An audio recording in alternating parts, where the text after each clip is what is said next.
Good evening, my friends, and I hope you had a great Pentecost feast day today. Hope you got a nice nap in. I'm happy to say that I did. Missed you at our little Pentecost service earlier in the day, 2 o'clock, but that's all right. That's all right. You may be punished with an extra day in purgatory. Well, anyway, tonight I'm going to try to do the history of Israel, second century, first century BC. It's like a hidden story. It's like nobody knows this history and nobody really wrote much about it at the time. We've got the Maccabees, first, second Maccabees that are get into a little bit. Josephus gets into it. His uh, his story's kind of garbled. Maybe we can straighten some of that out. Well, what I did is I put together a pretty good size history of Israel, 200 BC to about 14 AD. And I've got that, you saw the map on the front. We'll go through that tonight. And then I want to throw something at you concerning the beginning of the year that will just probably make your head spin. So let's do that. First of all, though, anybody have anything they'd like to say to preface this night?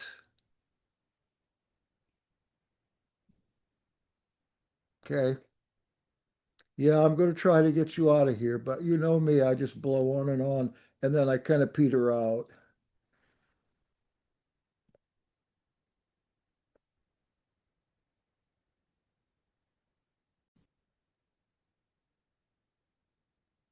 Okay. Just look at the map a little bit. I think you're probably familiar with this map. Of course, down here we see the Jerusalem, so this has got to be Israel here on the Mediterranean Sea. And you've heard of Alexander the Great. Maybe you know about him, but somewhere around 300 BC, he died. It's told that he choked on a piece of uncooked pork. That's one of the stories. There are many more about him. Uh, he conquered the known world at that time, and he did it in a way that was revolutionary for that time, and that is that he would conquer a territory, but he would leave everything the way it was. He wouldn't destroy any more than he had to, and then give the people a choice: either come into the fold of Macedonia, come in and do the things the way we do, our religion, our defense, or we're just going to destroy you. And he destroyed many places, but they began to realize that he was serious about it. So, of course, he went around his world. He's from up here in Macedonia. We think of him as Greek, but Greece is down here. He's the son of Philip II of Macedonia. And he conquered the world. And then at the age of 31, he died and was quoted as saying how disappointed he was because there were no more worlds to conquer. But at his young death, something happened that caused a lot of change in the history of many countries that he had conquered. He had four main generals: Ptolemy, Seleucus, Cassander, and Lysimachus. We're not going to deal with these two, but these we're going to deal with because you see Israel is right in between them. The Ptolemaic Empire was primarily here in Egypt, over a little bit to Algeria and Libya. The Seleucid Empire was over here to the east. Damascus, Babylon. Here's where Iraq was. Media, Parthia over to here to the east. Syria, Damascus. And again, here we are on the Mediterranean. So, for the most of the time after the death of Alexander, Israel was under the Ptolemaic Empire. This sections of land was split up between these kings or these generals so that they wouldn't fight it out, that they could live with their own empires and live in peace, disrupt as little as they could. But then the Ptolemaic Empire, which was probably the weaker of the Ptolemaic or the Seleucid Empire, they lost Israel to the Seleucids. And even though we're in Egypt over here and we're in Syria over here, these cultures were Hellenistic. When we say Hellenistic, we mean Greek cultures. They spoke Greek along with whatever native language is there. The people would speak the native language, and the ones that have come in would speak Greek. That's why by the time of Yahshua, the majority language in Galilee was Greek, not Aramaic. Of course, scholars aren't sure about it, but you won't find too much in Aramaic that has lasted. Their language was part of the deal. And from the very first, oh, I'm admitting people. Wow. From the very first. From the very first, the Hellenists would be pressuring the common people to learn their language and to learn their religion, which of course was a pagan polytheistic religion. Let me take a look here, make sure nobody's left behind. We're good for the time being. Does anybody know how to let people in if they come in? Because I would like to give somebody hosting privileges, but I don't want to give it to somebody that's not used to doing this. Anybody will help me? Nobody knows.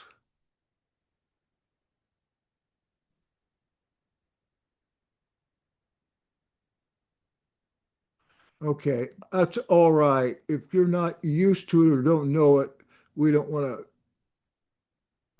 I might have to stop a few times. Where was I? Where was I? Oh, yes, Israel. In Israel, this is a profound change for them because starting right away with the conquest of Alexander, that brought in the Greek temples. It brought in the Olympic Games, but primarily nudity, public baths, arenas, floor games, brutal games. That was not so bad for a lot of the people. They liked it. They liked the change. They liked the liberality, the not the need for keeping any Torah. Different calendar came in. The Greeks were using the lunar solar calendar, which some people still use today, and which was in a later time picked up by the Sadducees. That's what made them so sad, you see, because they picked up the lunar solar calendar and they forced that on the temple priesthood at the time. We're talking about in the second century BC. And so they lined up the holy days by the Greek calendar so they could make more money. That is to say, the top echelon of the Israelites began to play the markets. They had lots of money. They wanted to make some more money. And there was a market there in Greece, Macedonia, and there was another market over here in Parthian, in the big cities, not unlike what we have as a stock market. And these Sadducees in the time of Yahshua could make a lot of money, and they did. And they weren't the only ones. The Pharisees also did it. But the Pharisees got themselves on a different calendar than the Sadducees. The Sadducees were on the Greek market calendar, which had been forced upon them, and they'd been on it for several hundred years. The Pharisees were on the Parthian calendar. Have you ever noticed how the word Parthia and Farsi is very close? And the language of these people here are very close? Well, I'm feeling very sure because if we look at the theology of the Pharisees, there are many points that are the same as the Parthian religion, Zoroastrianism. Resurrection may have come from there. Their calendar came from there. So in the time of Yahshua HaMashiach, there were at least three calendars going in Israel, at least three. And our understanding is that there are about 120 different sects of the Jews, 120 sects. The national calendar was the lunar solar moon calendar. The Zadokite calendar also was used by certain sects of Jews, as was the Parthian calendar among the Pharisees. But it's so amazing that we really haven't come to this kind of knowledge up until the last few years. And it is all because of this Greek history coming through Israel hundreds of years before. And that's what I'm going to try to sketch out a little bit. And right now, I'll tell you that I have this history for you, and I want to send it down to you via chat, if you don't mind. And there it is. There's enough stuff in this history for you to present this if you would like.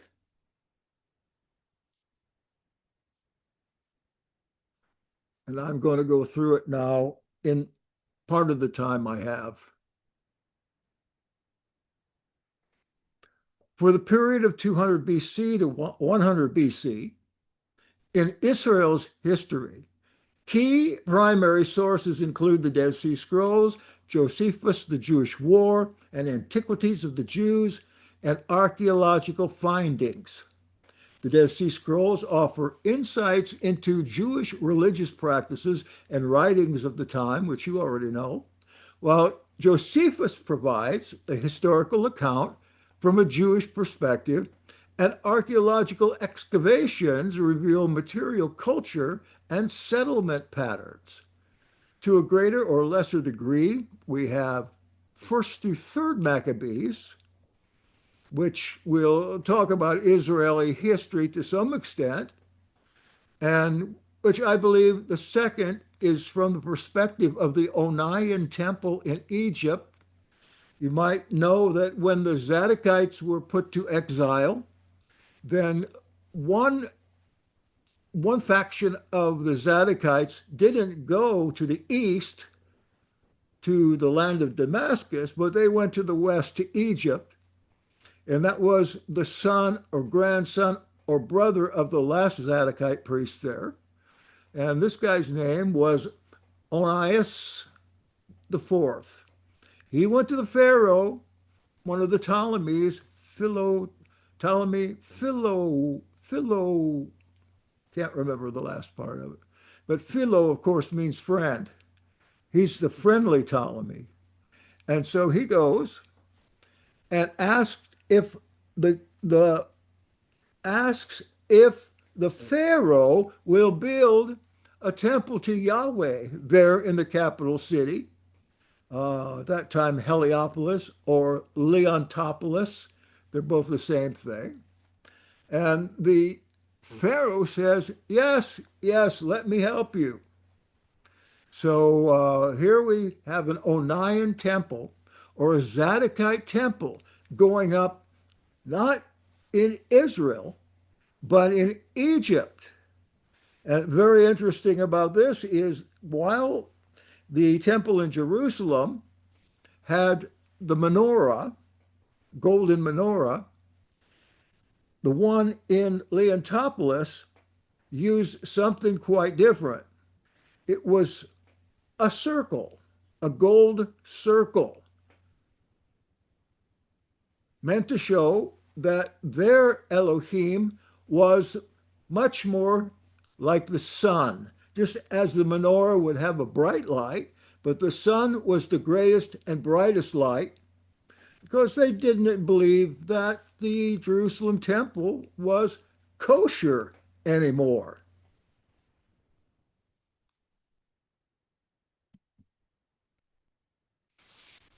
Okay, so keep that on your mind.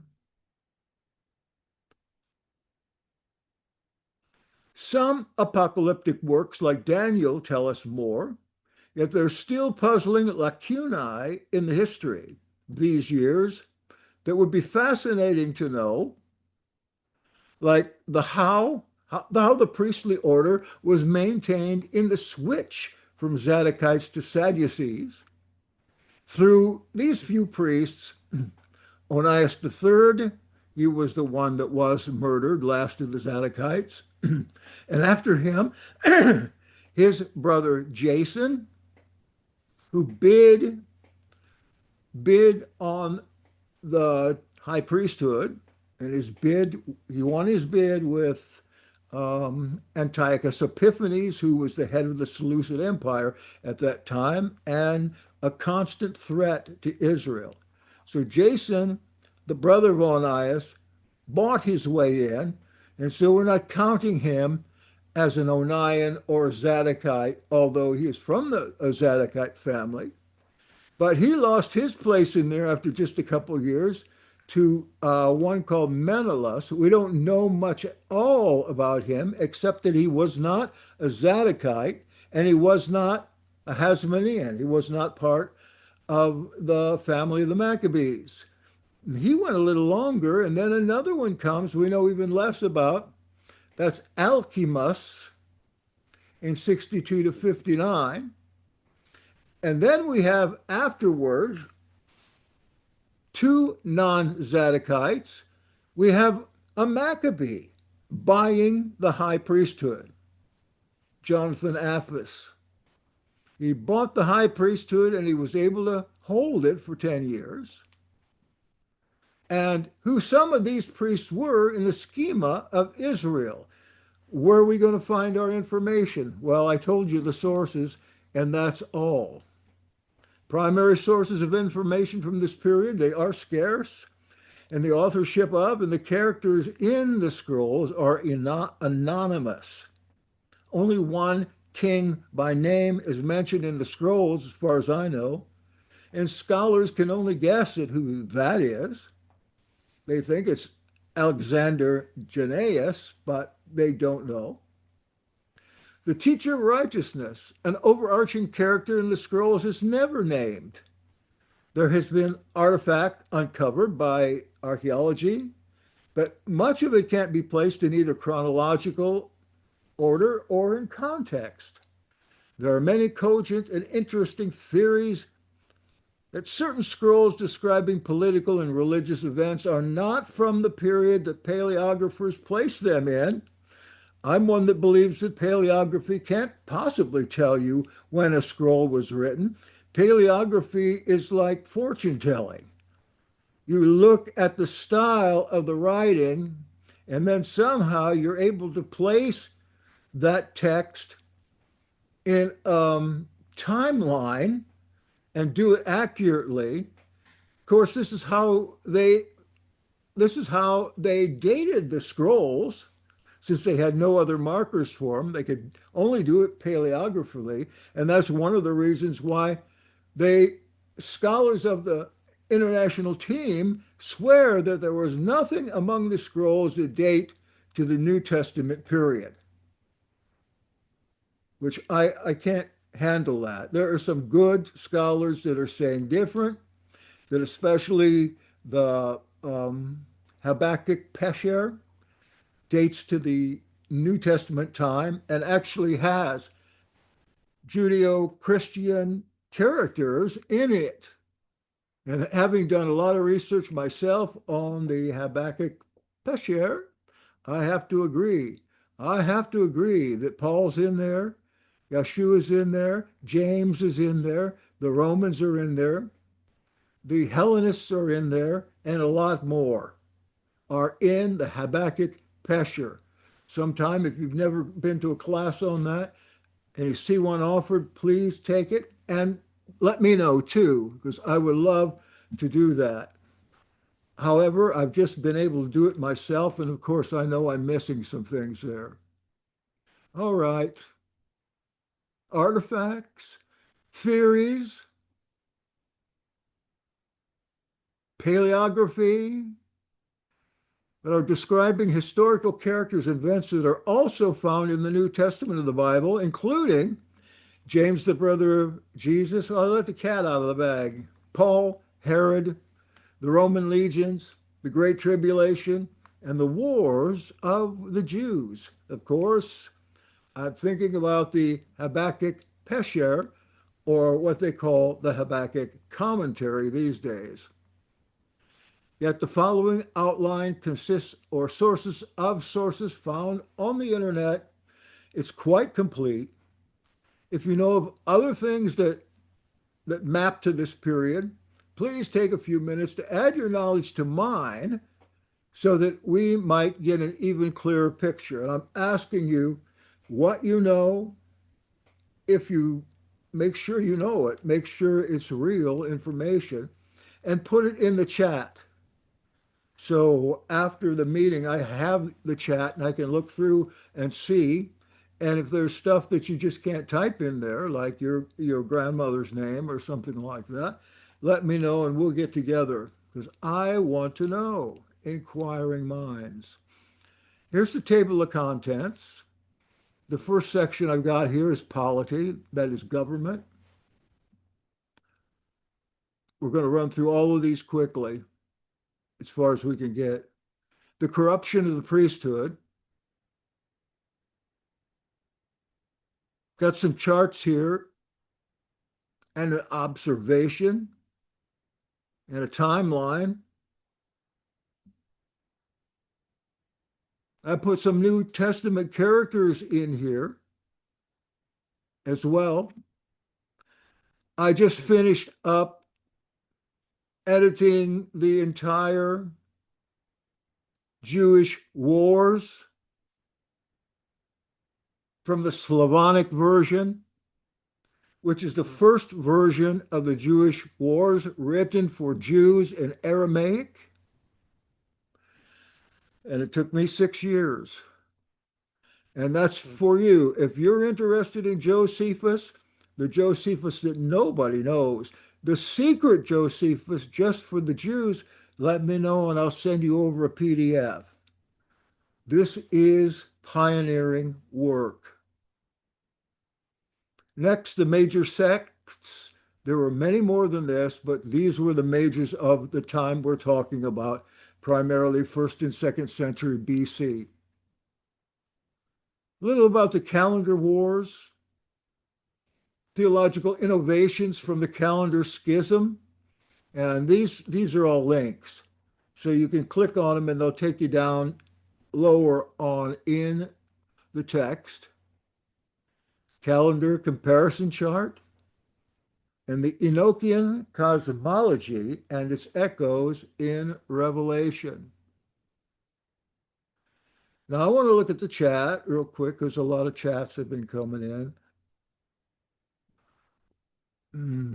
Anything here that I can help with? Yeah, Onias and Jeroboam, yes, but Onias was a good guy and Jeroboam wasn't. That's the difference. Yeah, you're right, Michelle. Michelle, you're always right.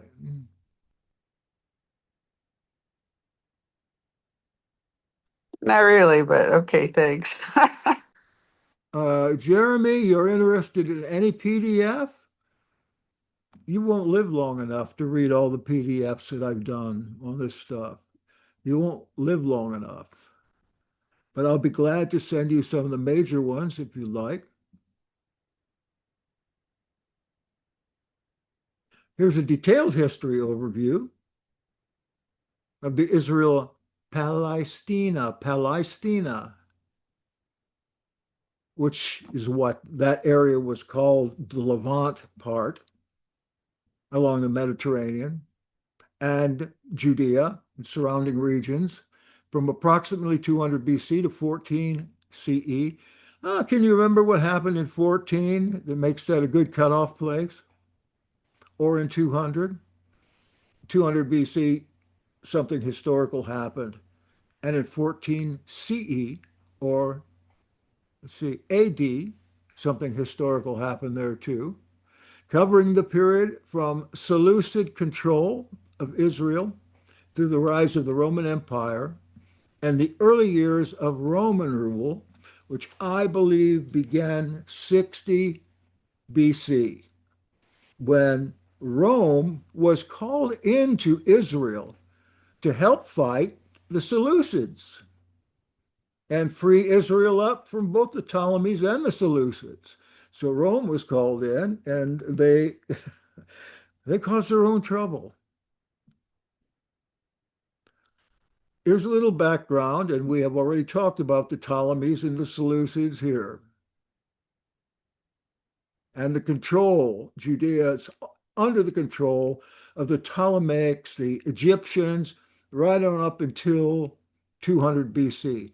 From 301 Alexander to 200, Judea is under the Ptolemaics, administered from Alexandria.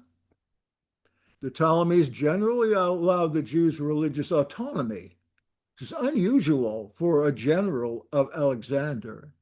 And there were many of these Ptolemies as time went on. It was hereditary and were not overly aggressive in enforcing Hellenism.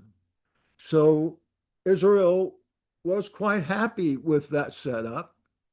But then arose a couple of guys that weren't happy. One of them was Antiochus the second, third, Antiochus the third. He went a long time. This is reign. So that would be about 20, 30, 40, a little more than 40 years. And then he died. In 198, Antiochus the third, the Great One, defeated the Ptolemies at the Battle of Banias or Panium. That town is called Banias today, or on your Bible maps, it would be Panias. It was the place where the mouth of the devil was, the place where the 200 angels came flying down from the heavens, hit the top of the mountain, went through and came out the bottom and left a great big old mouth of Baal down there. I'm sure you've seen that. Um, all kinds of gods were worshipped at this place, at this cave. It's really a horrid looking place. I wish I had gotten out the pictures of that. But primarily, it was dedicated to the Greek god Pan, who is a god of mischief. He's the one with the goat's feet and the one with the little flute. Pan. And so you'll see there are all kinds of niches in the walls that housed some kind of god in the past. And it was in this place that Yahshua asked the people there, "Who do they say I am?" He was there. Then comes along Antiochus Epiphanes, who pursued aggressive Hellenism and attempted to outlaw Jewish practices like circumcision. He prohibited it, banned Sabbath observance. What would happen if they did that in our country? Well, maybe the Seventh day Adventists would be crying foul, but no one else would. And he desecrated the temple by installing a statue of Zeus in 167 BC. What does that tell you about this installation of Zeus, along with the prophecy of Daniel, who was Daniel, of course, he was 500 years before this or so, 300 years before this, but I do not believe that Daniel wrote that prophecy called Daniel. It's really written in three languages. It's written in Aramaic, Greek, and what's the other one? Hebrew.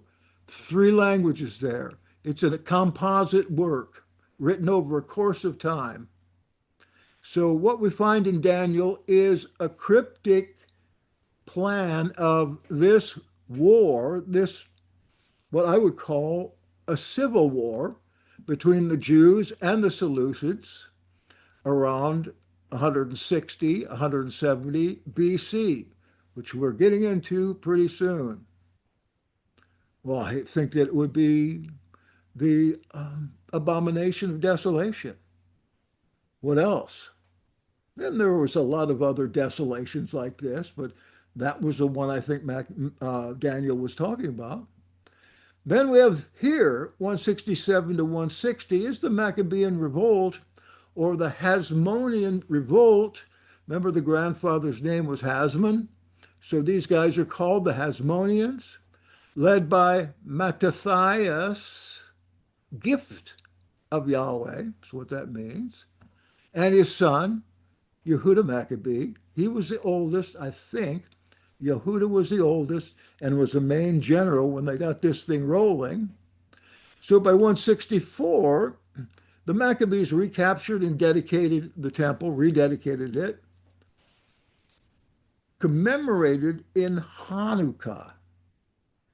You remember in John 10, Yahshua is not in the temple.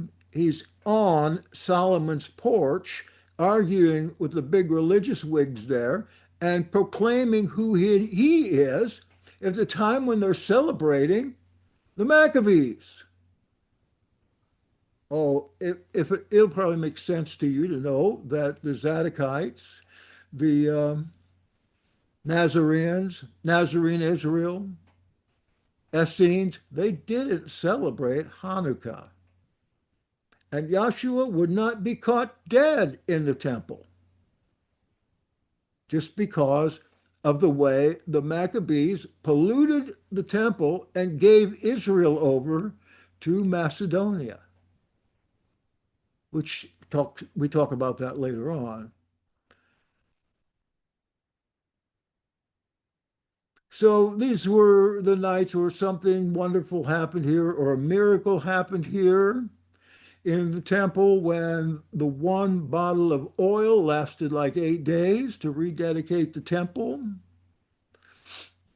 I'm not going to say whether that really happened or not, because who knows? Maybe a miracle did happen. Michelle, did a miracle happen there?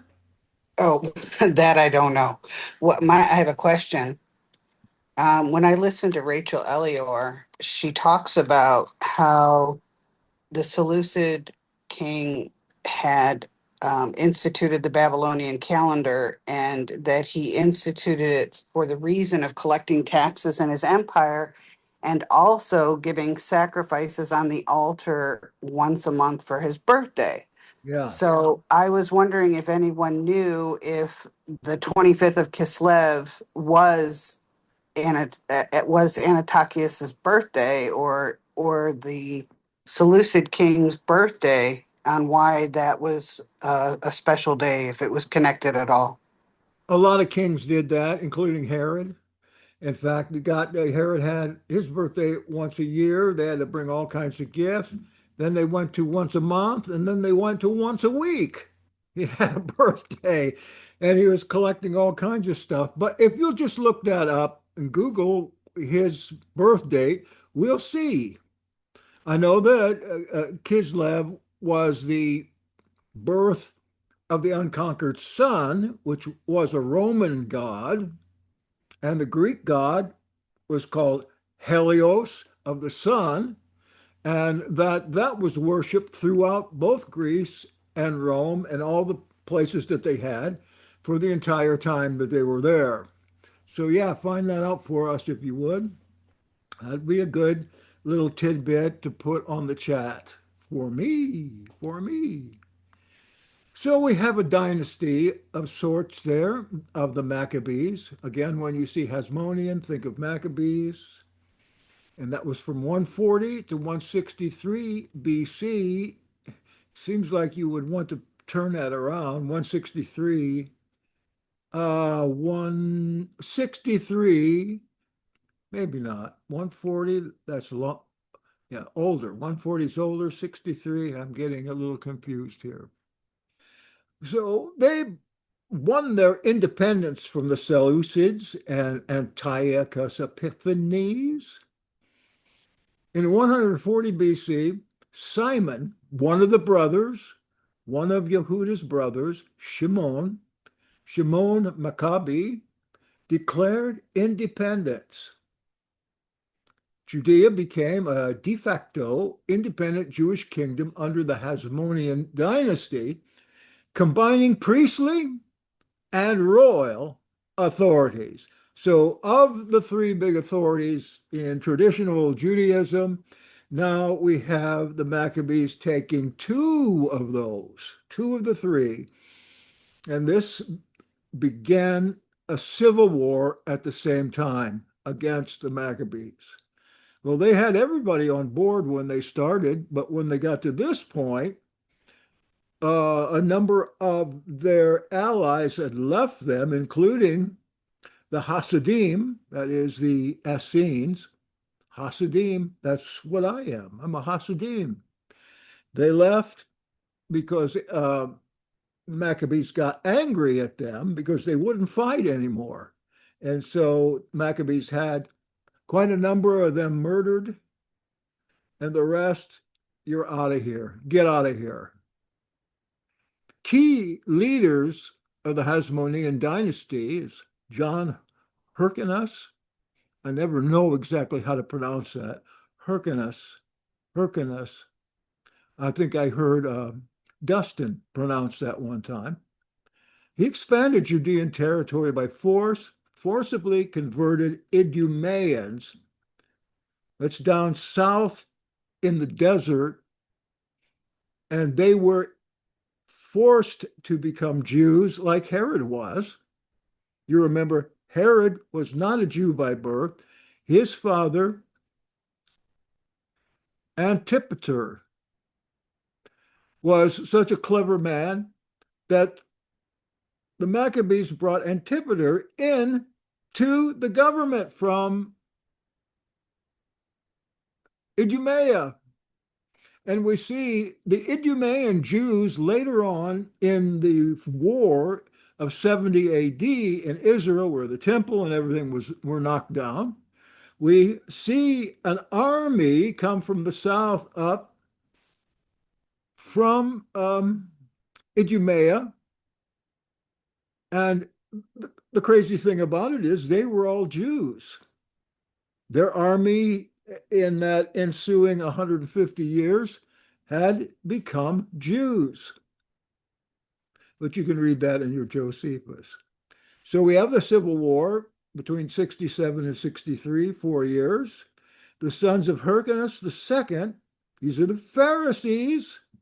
Not that they were Pharisees, but they favored the Pharisee and the Pharisee religion. And Aristobulus the second, who were Sadducees. And these guys, they were brothers.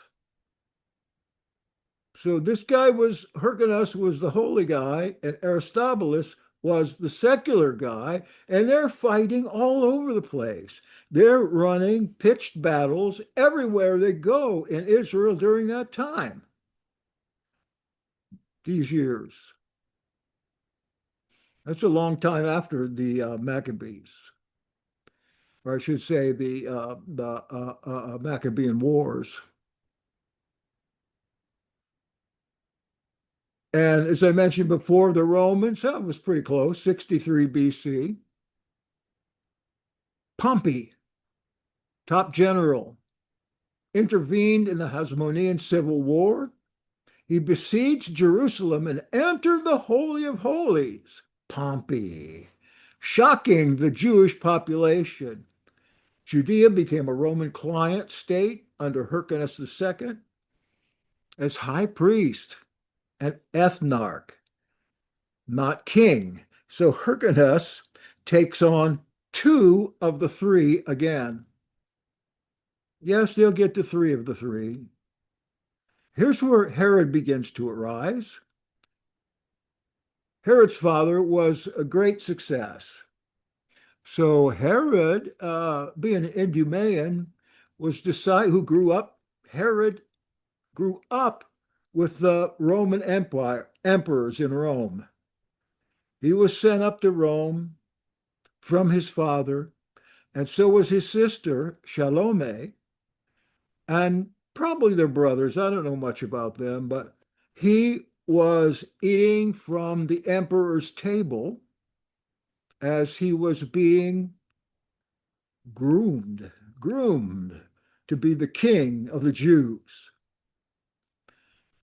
Herod was appointed king of the Jews by the Roman Senate in 40 BC and took power by force by 37 BCE with Roman support, especially Mark Antony. Maybe you remember his history and the threesome of Mark Antony, Cleopatra, and Julius Caesar, and how that worked out. They all ended up dead. Herod married a Hasmonean princess, Mariamne, to legalize his rule as king of the Jews. I think she was the last princess at that time. Now we got to go backward here in a minute. Do I need to tell you about Herod's cruelty? No, I don't. But Herod was mostly admired. Now, I have done Herod's life under a microscope. I mean, I've read and read and read about those guys. I know his brothers, I know his sons, I know their reign and rule. And this man, how he kept it together, I don't know. But toward the end of his life, he did go insane. No doubt about it. He went insane. And his sons, who had different parts of what we call Israel to rule, they were all crazy as bedbugs too. And they were bad and they were mean. There was one time that Herod, just before he died, he called his people together and he said, "Look, they're not going to grieve for me when I die." By this time, he was running with worms and everything else. They're not going to grieve for me. So, what I want you to do is when I die, I want you to gather up all the Jewish people that are formidable. Put them in the Hippodrome. That's the Elephant Stadium. Now we're getting into Third Maccabees, something that happened there. Put them all in there. And when you get them all in there, I want you to burn them all, burn them down, kill them all. He's talking about thousands and thousands in there, dying the worst way possible in fire. Said, then they will mourn, then they will cry out, and they're going to. Fortunately, when Herod died, his vassals didn't do this, but they almost did. They almost did. And that had happened before in Third Maccabees when the Jews were rounded up and put in a hippodrome. Hippo is the Greek word for elephant, hippodrome. So, like the name Philip, it also means horse. So, Philippos, Phil means I like, liking. And hippo means an elephant or a horse. So we could call Philip, his name actually meant horse lover or hippo lover or elephant lover. Oh, that's a really cool name. But some of Herod's, two of his sons, were named Philip. I'm getting into something crazy. But there's a story of Herman in Third Maccabees. You just got to read it. Herman was the keeper of the elephants. He was also a drug addict. Drug addict. And his drug was frankincense. And he was to put all the Jews in the hippodrome and then give the elephants frankincense to eat to drive them wild, and then let the elephants go among these people and let the elephants who were mad stomp them all to death. So here's a couple of Herod's sons. Some you've heard from the New Testament. Archelaus. He ruled so poorly that he was deposed by Rome in 6. Well, so poorly, yes, he rounded up 8,000 Jews and had them killed right there, the first thing he did. I'm the boss here. Antipas, which means bulwark of the country. This means leader of the people, bulwark of the country. And of course, the horse lover here. So those three, Judea, Samaria, Idumea, Antipas, Galilee, and Perea, he was also sent into exile because he was immoral. You know the story about his brother's wife and the girl that danced for John the Baptist's head? Well, you can find the husband of that little girl in Romans chapter 16.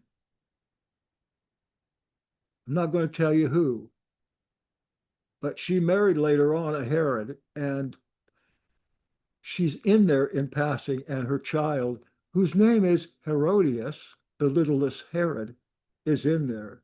So Paul knew these guys.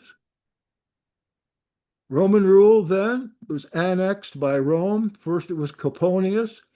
Every one of these guys, clear on up for the next 100 years, were horrible, horrible, horrible. They were there to squeeze the Jews and steal whatever they could get from them to put in the coffers of Rome.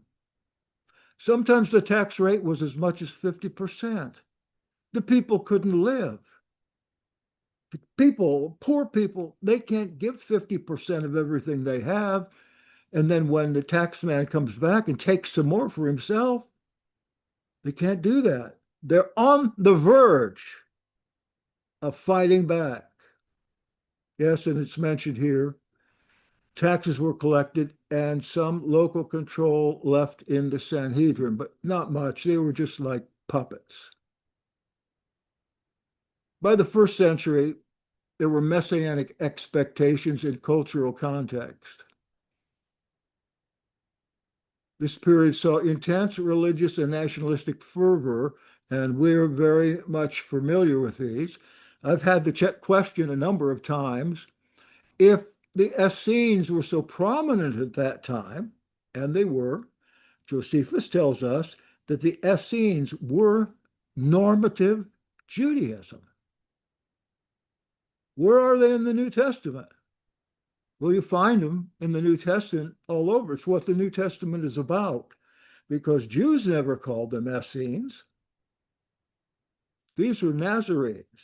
These are what they called Christians. The Jewish Christians would never call themselves that.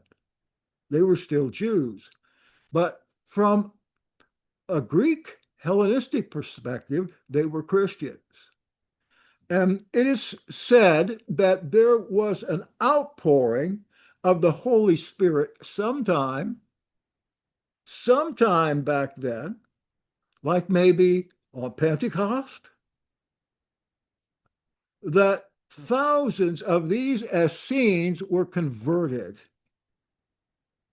to Judeo Christianity. That's what scholars call it today.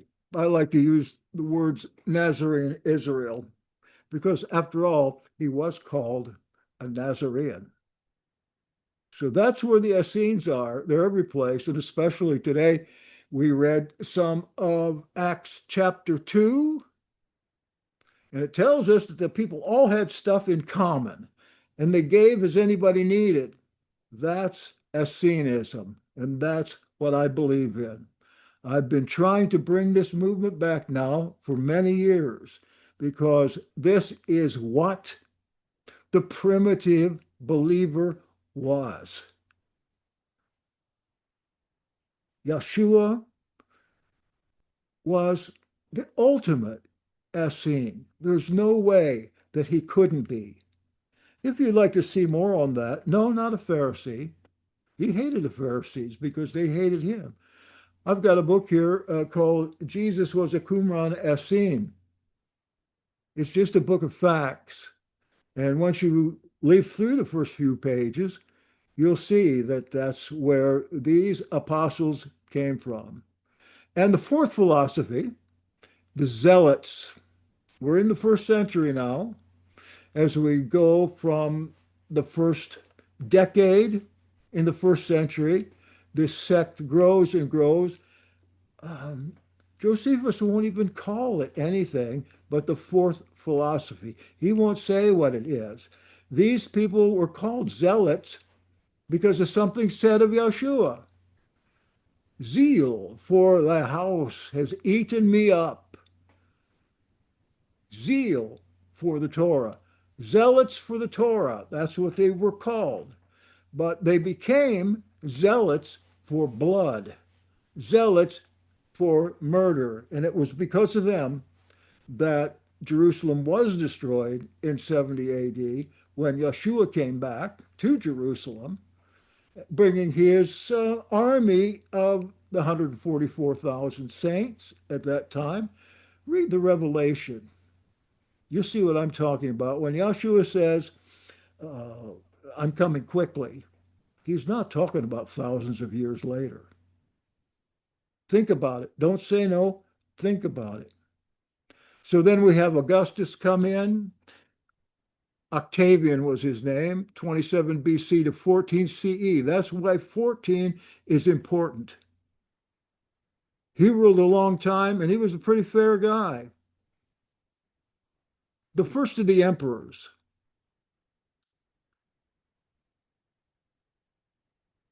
He's the first Roman emperor. Yes, that's what I put in there. He established the Pax Romana, the Roman peace during which Yeshua was born.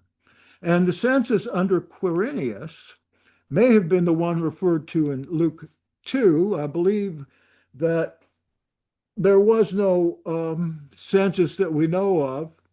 We get this right here. There was one under Saturninus, but not Quirinius at that time. So Luke gets a little messed up.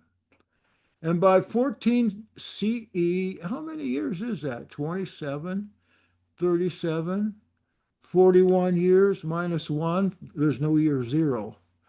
Okay, he went 40 years. Judea moved from Greek rule under the Seleucids to brief Jewish independence until Jason the Maccabee gave it back to Greece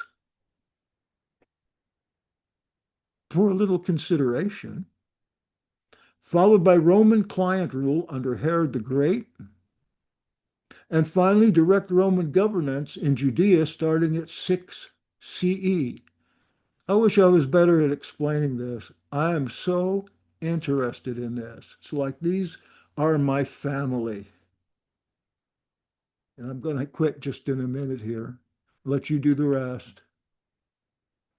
A period of deep religious, social, and political turmoil, laying the groundwork for both the emergence of sectarian Judaism, that's us, and the ministry of figures like John the Baptist, Yochanan the Dunker, Yahshua, Jesus, shortly after this time frame. Next is a detailed narrative of the fall of the Zadokite priesthood and the death of Onias III. This is probably the most important part of this whole thing because this is where the calendar is changed. The exile of legitimate priests, the rise of a Hellenized priesthood that altered the festival calendar, along with the likely reasons why these events occurred. I wonder why I've got this clear down here. Hmm. Yeah, I think we need to go through this. Six, seven, I think there's seven of these. Yeah.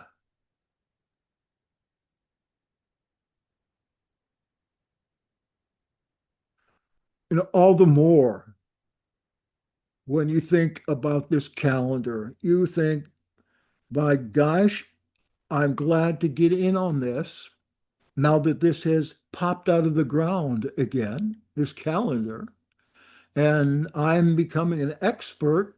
You are experts at this. You know more about it than anybody in the world does. But if you learn this history, you'll see that for that to come popping out of the ground for you, a lot of blood involved, a lot of martyrs, and a lot more than 144,000. A lot of people died for this and died to keep it and died to lose it. Oh, I'm clear back to the beginning again. I went too far. I think I was here.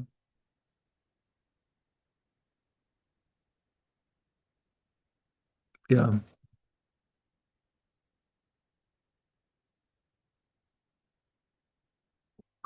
If you go to Ezekiel 41 through 44, you'll see, especially in 44, 15, and 16,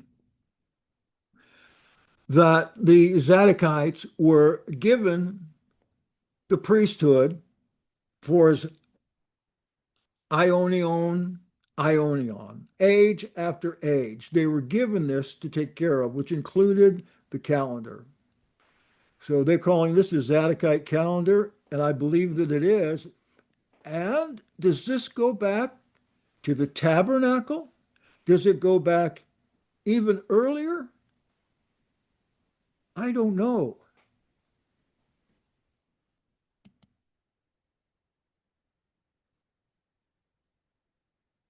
Yeah, I'm going to have to look at these chats later on.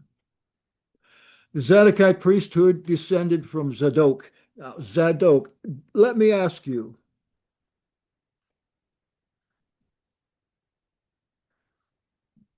do you know the theory that connects Zadok the priest with Melchi Zadok, or as it's wrongly called today, Melchizedek? There's a theory, there's 1,000 years between those two.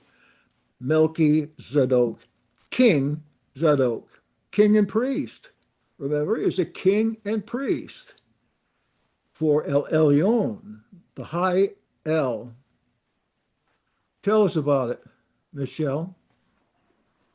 Okay, so it passed down from father to son, Pinchas, and then it goes on and on and on. Zadok, and then it goes all the way down to John the Baptist's father, Zechariah, Mhm. who was a high priest, and John the Baptist would be in the priestly line, and Yeshua was his cousin. So that makes Yeshua part of the Zadokian priesthood. Absolutely. Absolutely. And you know that's true because if you go back in his genealogy in Second Chronicles, maybe 27, you'll see somebody in there. a woman in there named Yarusha. When was this? Maybe it's in his genealogy there, Matthew 1. You have a woman there called Yarusha, who is the granddaughter, great granddaughter of Zadok the priest. But her son is King, another J king, King Joram. I think that's right. That's in there. So he's in the line of the kings, King David, and she's in the line, his mother is in the line of Zadok directly. So he's got just what is needed, not only to be king and priest, but to be Messiah. I think everybody knew that.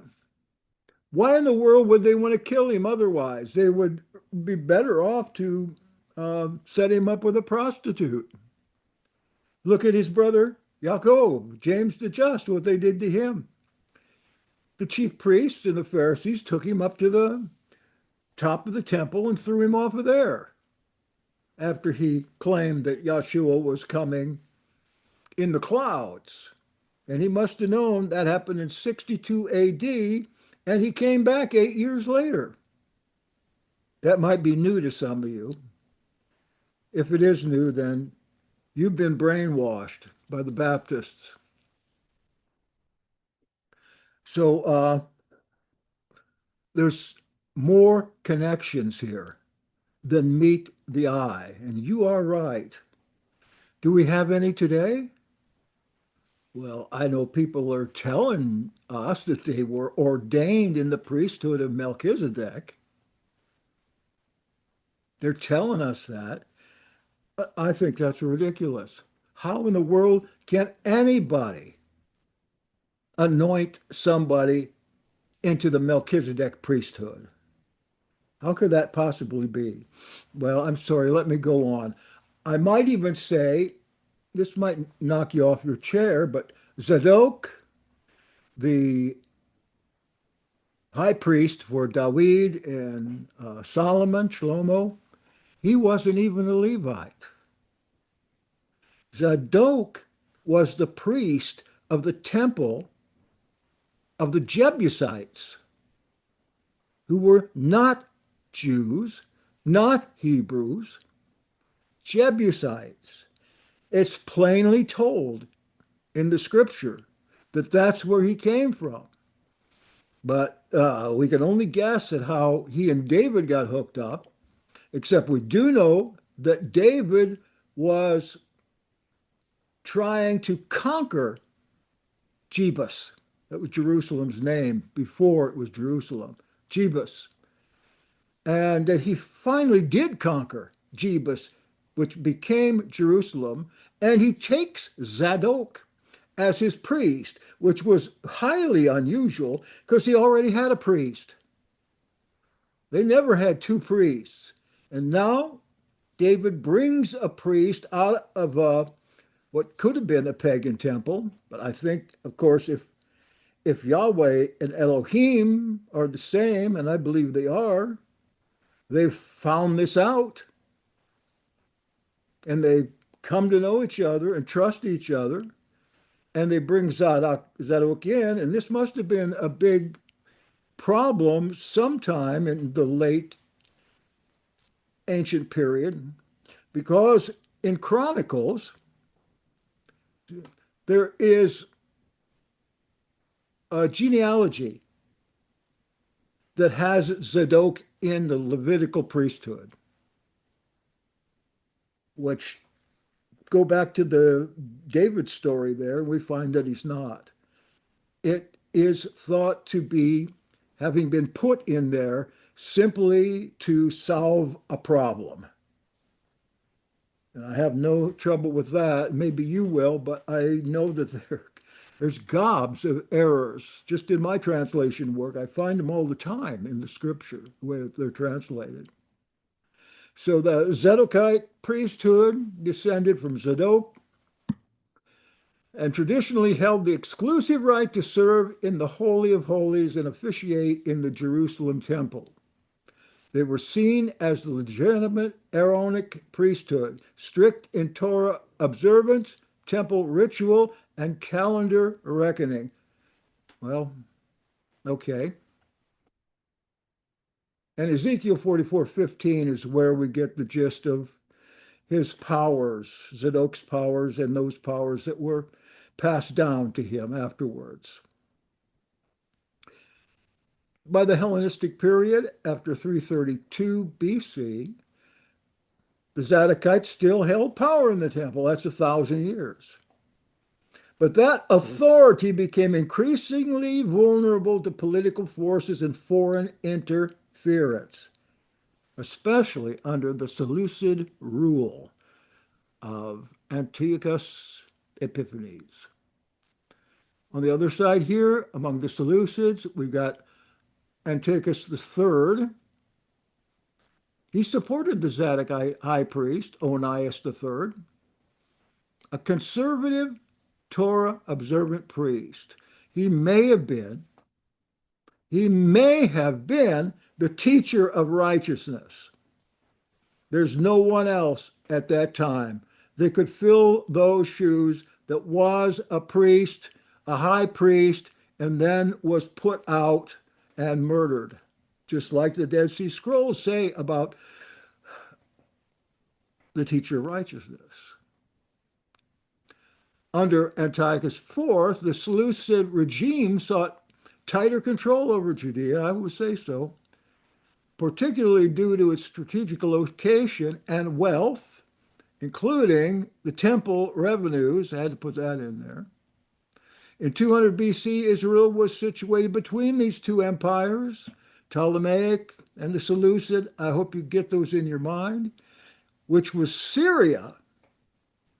Israel went from the Ptolemaic control to Seleucid as a result of the Seleucid Emperor Antiochus III series of battles, concluding with the Battle of Panias. I might have that in here 2 times. 198 BC. Same place as Yahshua asked, "Who do you people say that I am?" But then, of course, the Hellenists were always coming up to the high priest, appointing with them, and wanting them to change or wanting them to drop something of the Torah. So Oniah would not. He was opposed by his brother, as we said in the beginning, who bribed Antiochus IV to the high priesthood. And a break from the traditional hereditary and religious appointment of the high priesthood. Jason, his name was Yahshua, but he was so anti-Jewish that he changed his name to a Greek name, Jason. And so when he got in there through bribery, Jason encouraged Hellenization. Remember, this guy is a Zadokite, including the establishment of a gymnasium in Jerusalem and participation in Greek civic customs. And a lot of those customs you did in the nude. Then we got Menelaus, another non-Zadokite from Benjamin, outbid Jason and was appointed the high priest 172. This was viewed by many as illegitimate, but many of them considered it legitimate. But Onias III, he was still alive at this point. He is in exile. He was murdered in Antioch, Syria, 171 BC. What is he doing in the empire of Seleucus? In 171 BC, his enemy. What is he doing there? He's been captured and taken prisoner and put in a dank jail cell. This marked the end of the legitimate Zadokite high priesthood.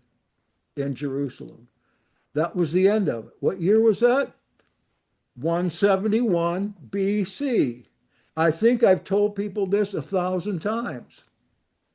Nobody knew how the calendar changed, but we know that this is why it changed.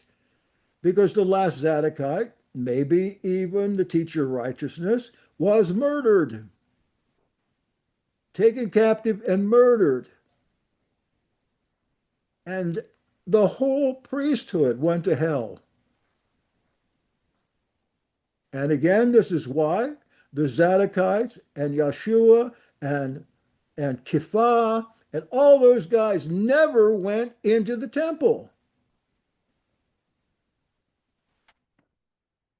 That was the end of it. So now you'll never forget 171 BC was the end of that priesthood. Oh, this is just the good part, but I'm going to quit now because I want to bring something up with you, something to think about. But I want you to get into this here if you can. Maybe we can finish this up sometime. Not much left. Well, maybe not. Oh, yeah, there's still a lot left. This is all the history you're going to need right here for this. And if you learn this stuff, you're going to be one in a million. It's so important. All right. I won't bother you about it. Since I've got about 15 minutes left, I want to throw this out to you. When I started working on the calendar, my philosophy, oh, you're welcome. You're welcome. I was in cahoots with Moshe Konachowski at that time, if you know who he is, the Ramic. I was on his Beit Din, his board. I think that's what you call it. And he called me one time on the phone and he said, look, we've got the wrong calendar. At that time, he was on the observation calendar. We got the wrong calendar. You're a researcher. I want you to look into this calendar and let me know what calendar is the right one. At that time, this is probably 15 years ago, there were calendars coming out of the wazoo from everywhere, and there wasn't two of them alike. And people that knew nothing claimed that they had the Enoch calendar worked out.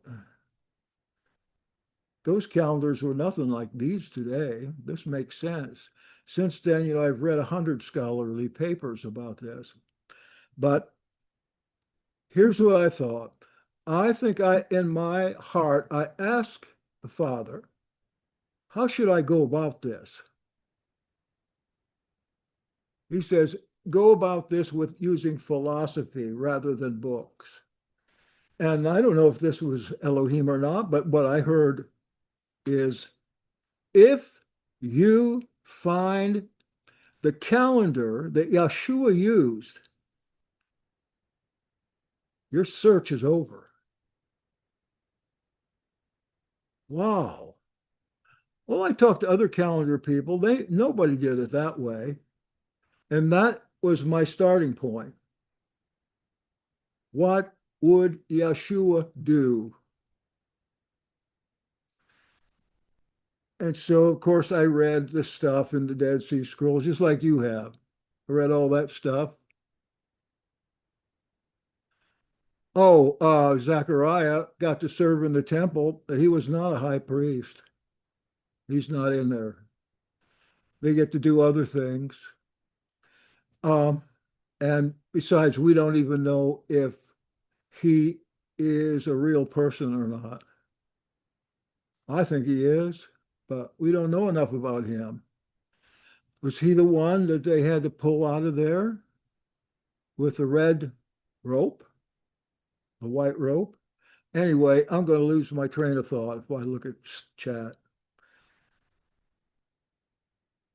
Here's what I'm thinking. This calendar, the Essenes, Yahshua HaMashiach.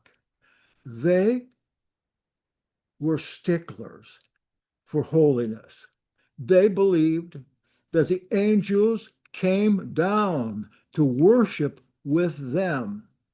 And so they were very, very careful to make everything holy and everything all right so the angels could be there, because in their kind of theology, they were to go to war against the Sadducees. They're going to have a fighting war. And the angels were going to bring them to victory. But if the angels didn't show up anymore and they went to a fighting war, they would be massacred. They knew that. So they kept everything very, very holy. The calendar also, I am certain that they never used that feast calendar for anything else but feasts. It wouldn't be a sin if they did. It wouldn't be righteous if they did. That is, putting the T-ball game on there, or doctor's appointment, or your assignation, or your dates on that calendar, because they had a secular calendar, and that was the lunisolar calendar of the Sadducees. That was the main calendar that everybody did their business from. It's like here, we've got a calendar for feasts, but we use another calendar to mark our appointments on. We don't put anything else on the feast calendar. That's all it is for. It's only to find feasts. If you have read any of the Essene stuff, you'll know what I'm saying is true. Very, very holy. That being the case, using the equinox or equilux, big deal. And this is how I figured it. And before I tell you, I want to say that I did a poll last year of the people on YouTube that follow me. And I asked them what method they were using for the calendar for the next year. 60% said they were using the standard calendar, but 40% said they're using my way of doing it. And my concern is, mine works better than anything else, but if it's not right, it's not right. I'm not doing anything good. So this year, I began to end my rebellion and have been on the calendar that you are all on too, with the first day of the year before the equinox. Give me a break. But Robert, he explained that in an excellent way. I'm still not sure I can fathom it, but it was a great demonstration. Anyway, here we go.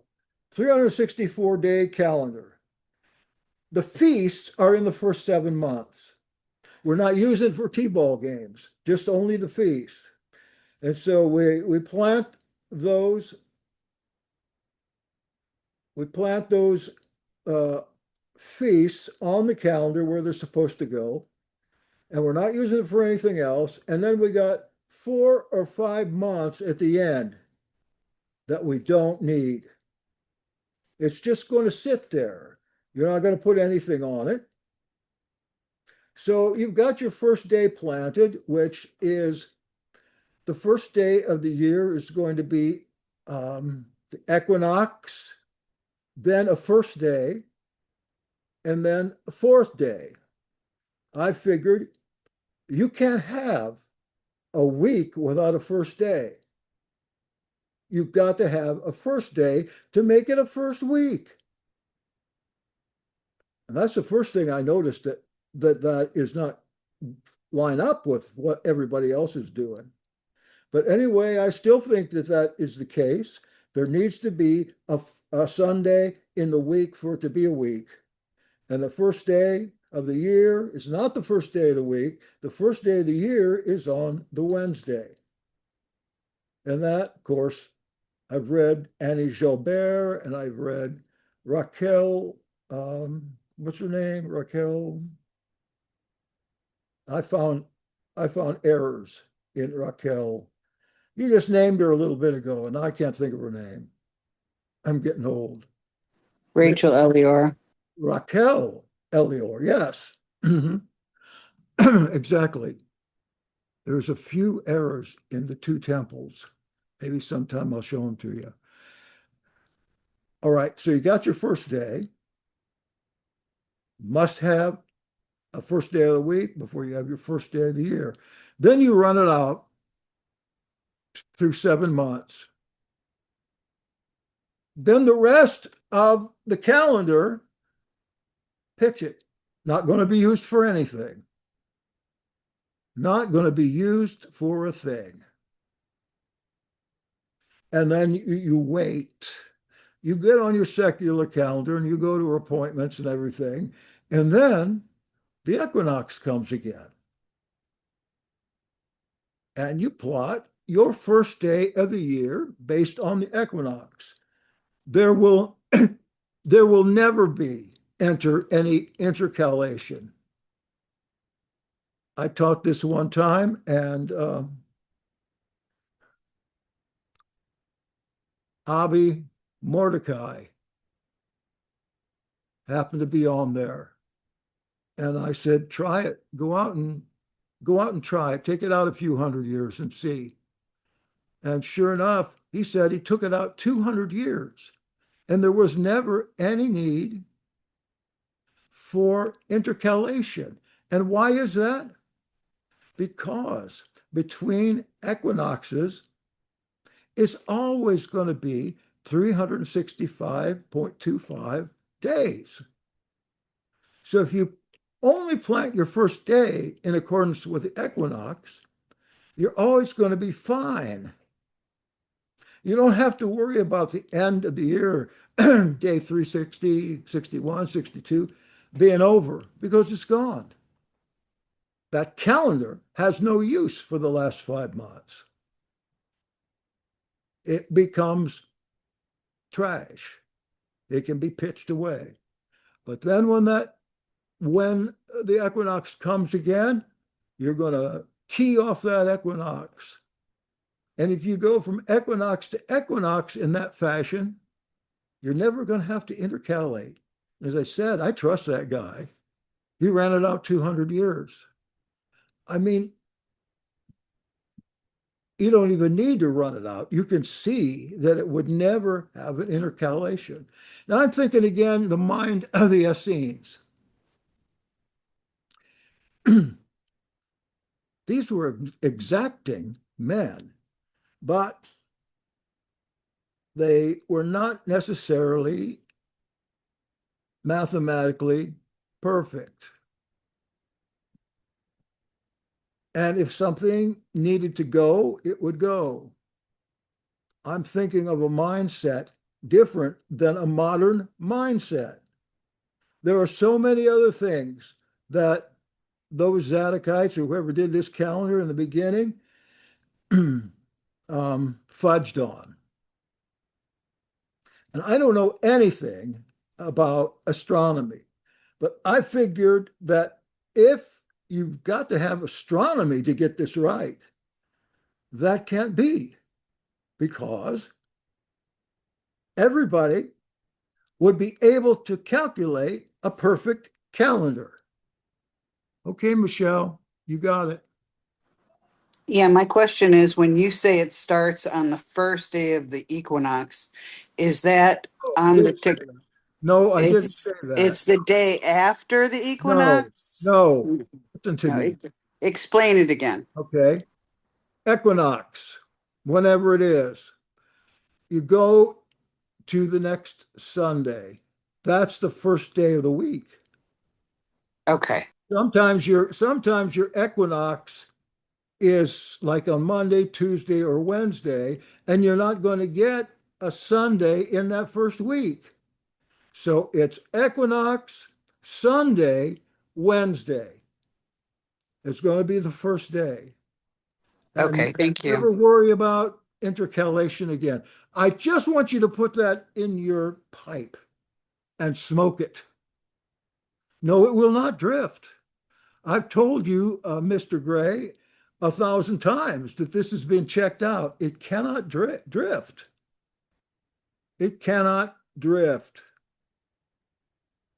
unless the whole solar system drifts.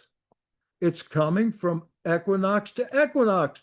They're always the same place in the year. Now, I know it seems to me very simple to understand, but I've had so many people like you that can't seem to get it, and neither could Mordecai until he wrestled with it a little bit. No, neither one. Tequila. Tequila. Oh, well, thank you so much for coming. I'm going to let you go. You can stay on if you want, but I'm going to hoof it off here and go cry in my beer someplace. Do appreciate you listening and putting this in your mind. Do take that handout I gave you home and check into it. And I just love this. You'll have somebody more rational next week because Jeremy Pierce will be here next week. I'm looking forward to, I've heard about him and his presentations. And you know what? He promised to send me his presentation even before he does it so I can look at it. And thank you all. And you, Michelle, thank you for helping me so much. I'm glad that you asked me about that first day thing. I wouldn't want it to get out that I was believing that the first day of the year was on the equinox. Although, who knows? I have a quick question.